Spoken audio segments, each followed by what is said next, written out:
Hello booktube, I'm Scott. I'm Nelle. And we are Gunpowder, Fiction and Plot. Welcome to our Friday Reads video.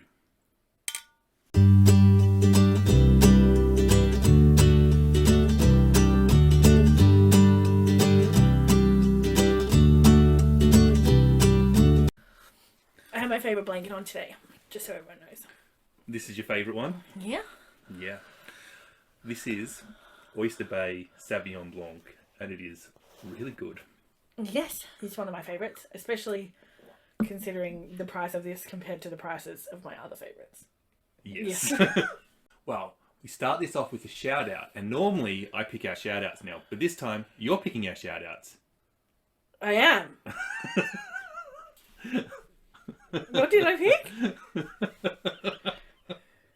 Oh no, I remember what I picked. Stop laughing at me! I'm sorry. We should have had a discussion beforehand instead it's of fine. 3 days beforehand. I picked Courtney Barretta's, is it Thursday poetry? Yeah, it's a booktube thing to do Thursday poetry, not a Courtney thing. Okay, no one does it as good as Courtney. And she did one of my favourite poets, Robbie Frost. Good old Bobby. Good old Bobby. Mending Wall, I believe. Yeah. Which sent me down a rabbit hole of rereading like everything Robert Frost ever wrote. Thanks for that. You make that sound like you're like, thanks for that, but you actually really like his poetry. Yeah, no, it was fun. I enjoyed it. But it wasn't a thing I was planning to do on Thursday night in front of the TV, you know? It was an additional activity. Yay.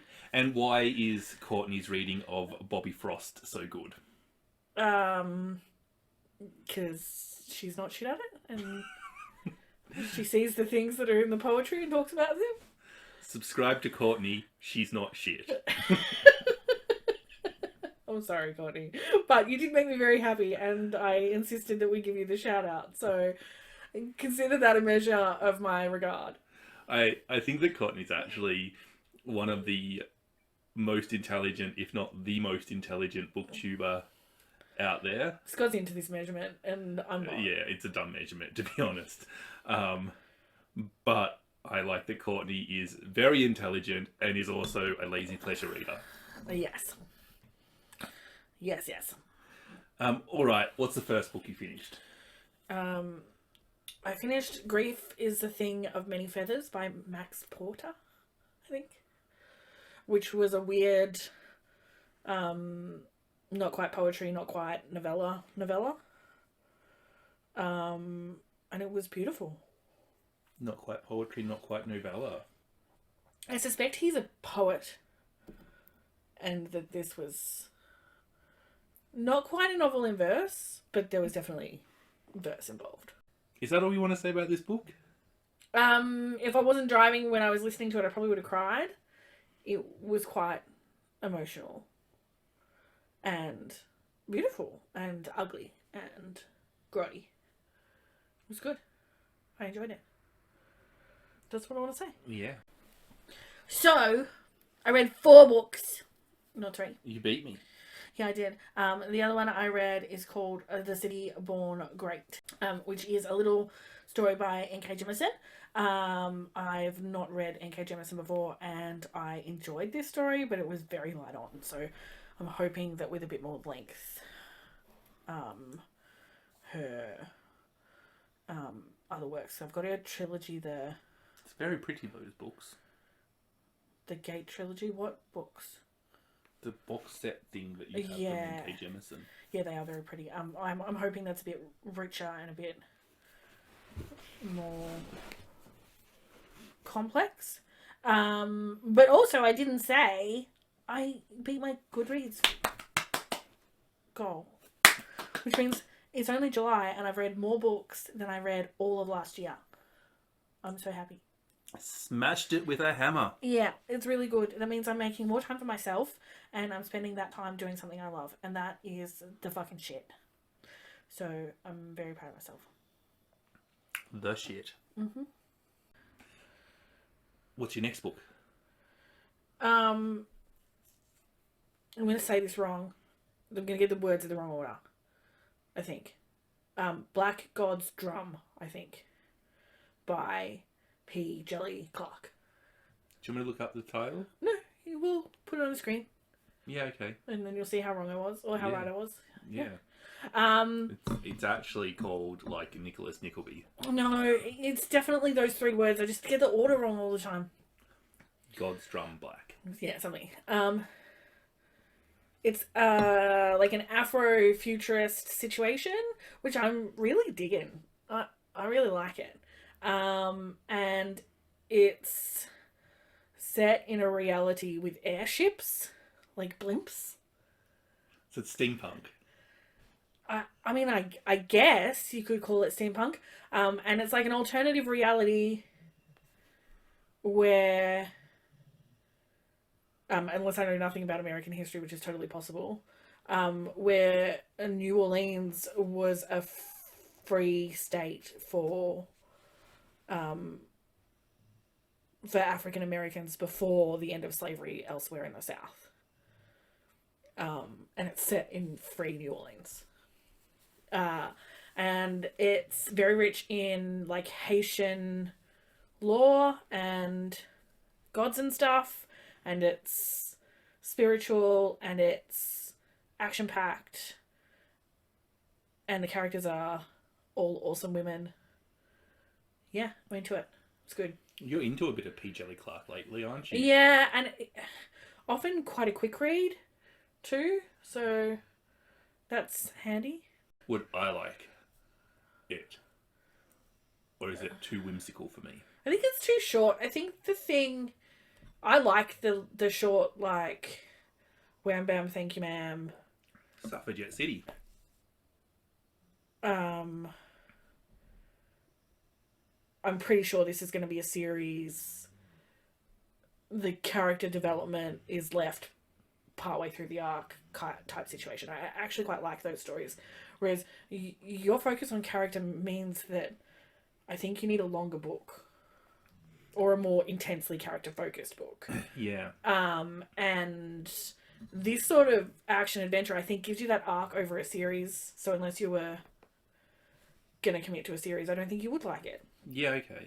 But I do know that P. Djeli Clark has written some longer stuff. So when I read some of that, hopefully that's something that you'll like. Yeah. Yeah. I'll let you be my canary for P. Djeli Clark. Yeah, but also I've been really down. So, like, for me, the lighter end of what I enjoy reading has been very attractive. Mm-hmm. So I have been reading a lot of, like, sort of fantasy or magical sort of stuff. Yeah, wherewith when I'm down, I prefer to wallow in it and read my most miserable stuff. I know, when I'm sad, my brain doesn't work properly. I can't. Okay, yeah, no, I totally get that. Yeah, I can't do, like, heavy literature. Yeah. It's too hard. No, I get that when I'm tired or... Yeah. Yeah. Yeah. All right. You said you read 3 books. I know what the last one is. The last one was Mr. Loverman. I finished that this week. That was delicious. I really like her writing. I really like the way she develops a character. I really enjoyed Barrington, even though he was a bit of a pig. I think she's really good at making you like unlikable characters, isn't she? I think that people are unlikable. Like, all people are a bit shit. Yeah. So, true that. If you can't forgive someone their shitness, then you're probably quite lonely.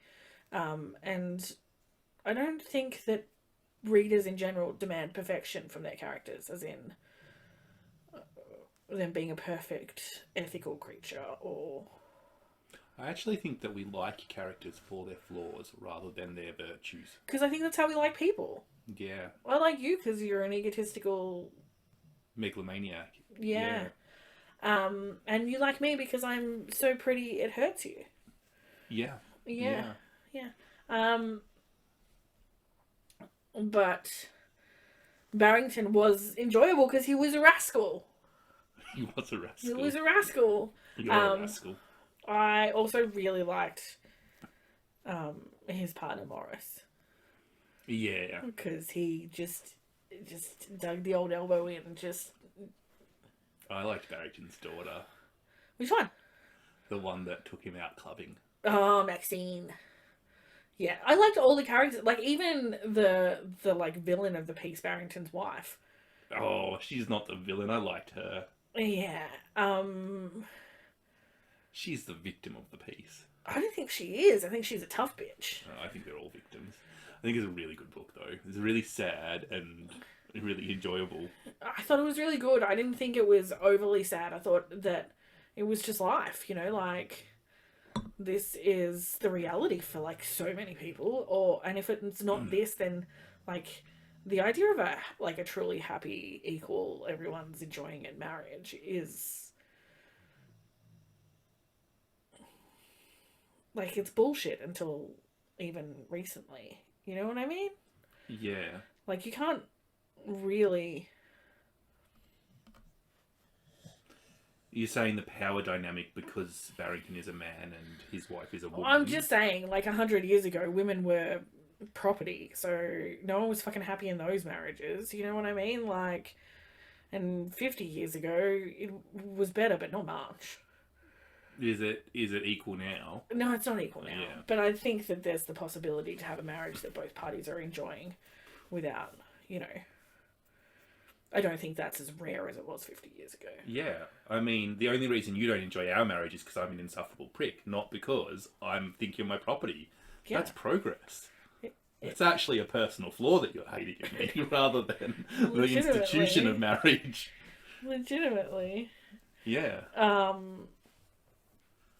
But the book was good. And the ending left me feeling a bit, nah, whatever. Because it wasn't a book focused on getting to an endpoint. It was... And I guess Girl, Women, Other, with all the stories tying together, and that ending was so neat and so satisfying. Like, colouring in the lines perfectly satisfying. And this didn't have that feeling, so I was a little bit disappointed about that. But... So you prefer Girl, Woman, Other to Mr. Loverman? I didn't say that. When did I say that?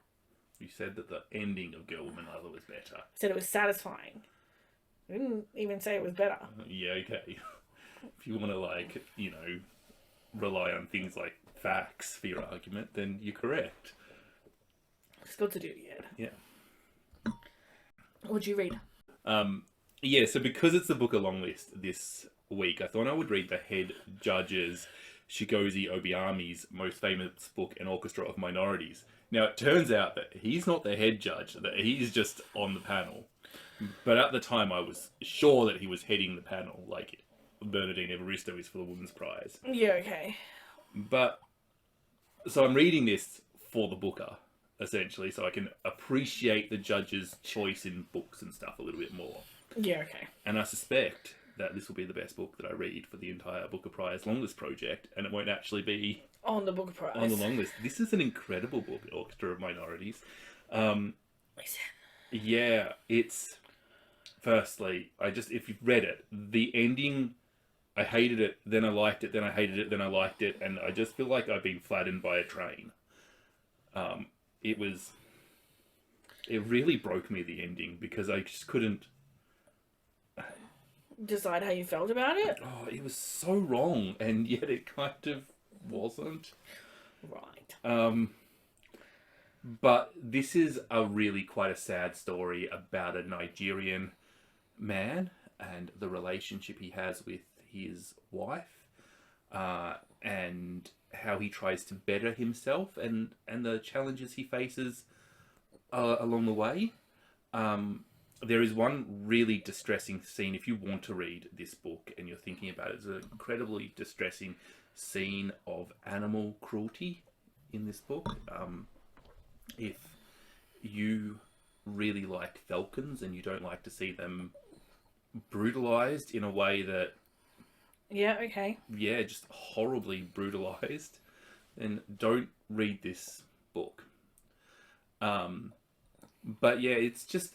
it's a real sad, horrible story about this man. But what I really like, the first thing I really liked about this story is the narrator of this story is the man's spirit guardian, who can sort of come and go from his body as he sees fit. So you have this really interesting third-person narrative that's actually a first-person narrative that sort of switches between the two, because you're really just following this character like you would for a first-person narrative, but it's told in the third person. And the spirit doesn't always understand the decisions that the man is making, and he tries to influence the man by putting thoughts in his head. And it's just this, like, it's very, very similar to Freshwater in the choice of narrator and how that works.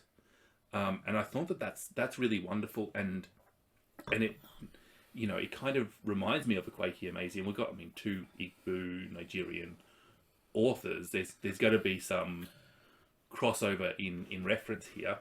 I thought that was brilliant, and then the amount of different issues that was compacted into this and discussed in really quite a lot of detail by having such a rich character and then such a good narrator. I thought it was wonderful.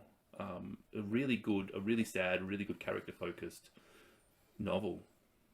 Is that all you want to say about it? Yeah, that's it. You shady bitch.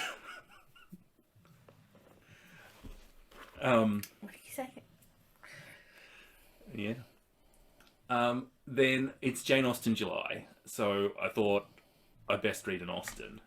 You best. I best.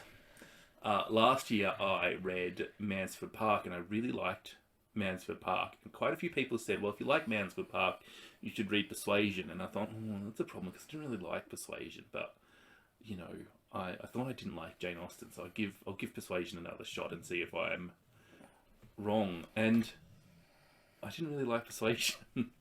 I enjoyed it much more the second time, but I really just couldn't get inside the head of Anne Elliot when I read it. I could not get a feel of her as a character. She was just sort of present and made decisions about her life, and it was very... Things you can't relate to. You shady bitch. Yeah. She just, like, why she made the choices and the sort of person she was, I didn't get that feel from the narrative of it. Sorry. Yeah. Yeah, so I much more preferred the Portrait of Fanny Price in Mansfield Park, which remains comfortably the best Austen book that I've read. So we'll see. And what's your third book, husband? I've got it here. Oh, you've got it. I've got it here. I don't need to get an image to put it in there. I said I started this last week. It's Stillicide by Conan Jones. I'm not going to criticize you because Kieran said it was okay. Yeah, because that's right. Because after we filmed our last Friday reading, you criticised me for getting it wrong. Kieran said no. No, I just feel like it sounds so much more Aussie when you say it, and then when Kieran says it, it sounds proper. Sorry. This is a collection of short stories based in a world where they're building this giant still that they put ice in to sell water. Didn't he say that it was originally like a radio play? It was originally a radio play. Okay, so it's a weird structure thing. It is a weird structure, and I think this would have been much better as a radio play, to be honest. I think I think you could really create a bit of atmosphere with a few sound effects. But it's a collection of short stories based in this world that give you an idea of the world. And there is one, I mean, a lot of the characters reappear, but there is one character that appears more than the other characters. I thought it was interesting. I enjoyed the read. A sort of an atmospheric dystopian that focused a lot on the everyday life, but also focused enough on the dystopian, so it saw the people. I'm gonna read it. You're gonna read it? It's like bullshit all pages, like 100 and... Yeah, it's 170 odd pages, and they're quite gappy on the pages. There's lots of paragraph like breaks. See how spaced out the text is? Yeah. That was actually quite a full page compared to some of what I'm flicking past. Yeah, This looks like a 20-minute read. Like, not... Yeah, I know what you mean. You know what I mean? Yeah. I'm currently reading Men We Reaped by Jesmyn Ward, which is the Read Under the Bed book club book for whatever month this is. July. I don't know. I can't keep track of days. It was only a matter of time before I couldn't keep track of months as well. Yeah, true. Yeah. I'm practicing for when I become senile. I mean, for all practical purposes, you're there, baby. I'm there. Oh man, I thought it would be so relieving when it came. No. You'll be filled with where's my wallet anxiety. Oh no. Yeah. You just realised what old age is going to be like. Yeah, that's no fun. Anyway, Men We Reaped. That's on my radar to read, but to be honest, I'm not good at commitments when I'm sooky-faced. Yeah. That is a memoir of a lady who grew up in sort of a really weird, interesting environment of poverty, but she got a little bit of privilege, but then she's a victim of one sort of racism while her brothers and sisters are a victim of a different sort of racism. Sounds fun. And that's really quite an interesting thing. Yeah, but I think I'll save off having opinions about that until next week when you finished it. Yeah, I think that's best. We're also reading The Seven Husbands of Evelyn Hugo, and it's getting better. Yeah, we definitely had a whinge last week, and we were told to stick out hang in there a bit longer. And I must say, the more we read this book, the better it gets. Yes. But we're sort of slowly making our way through this book because we don't get a lot of. No, it's the one we do together, and we don't actually work together very many hours in a week. It's our car book together, so we get about 2 hours a week. Yeah, and sometimes I fall asleep. As long as Scott doesn't fall asleep, it's fine. I'm fine. I can do it in my sleep. You can drive home in your sleep. Yeah, I've done it before. Will we talk about that? You do it by feel. The feel of the pole in the front of your car. Well, I'm trying to finish up all the books that I'm reading. Because that's the other thing on Tuesday. Yeah, because it'll be Tuesday evening, maybe even Wednesday morning our time, depending on what time it drops. The book along list is out, and I'm definitely curious to read the book along list, but definitely want to wait to see what's on it. Yeah, I would like to have a go at reading the book along list. I suspect it's going to be a bit of a challenge for me to read all of it before the shortlist comes out, because I don't read as many hours as you do, and I read more physical books than I do audio. But we'll just have a look and see, and hopefully it'll be doable. A lot of people who read the Booker Prize long list will not try to read it before the shortlist is announced. That's my ambition. I'm going to give it a crack, and if I don't make it, I don't make it. Yeah. Well, Hilary Mantel hasn't written a book this year, so you're probably good on the length thing. Yeah, but you never know what beast they're going to put into it. Should we do a prediction video? No. What am I going to predict? It's going to be books I've never heard of. I predict that there'll be 4 books I've heard of, 1 book I've read. That's my prediction. The Yield, The Transition Baby, Assembly, Luster, Open Water, Clara and the Sun. Yeah. Do your predictions? I don't know. They're 6 books that could conceivably make the shortlist. Yeah. I hope Claire Fuller's Unsettled Ground makes it. I really enjoyed that book. Well, that's good. I hope it does too, because you enjoyed it, and that will make me read it. But we'll see. We'll see on Tuesday. Yeah. Well, I think that's it. That's it. Get your Booker Prize. Predict your long list in the comments if you need a comment. You don't have to predict the whole long list. Just predict 1 book or 3 books or 37 books if you're that way inclined. Tell Scott he's a duty head. Yeah. Or give us a poo emoji for duty head. Okay, I love you. And subscribe to our channel. Bye. Bye. It's alright. You can say whatever you want. I'm cutting this bit out.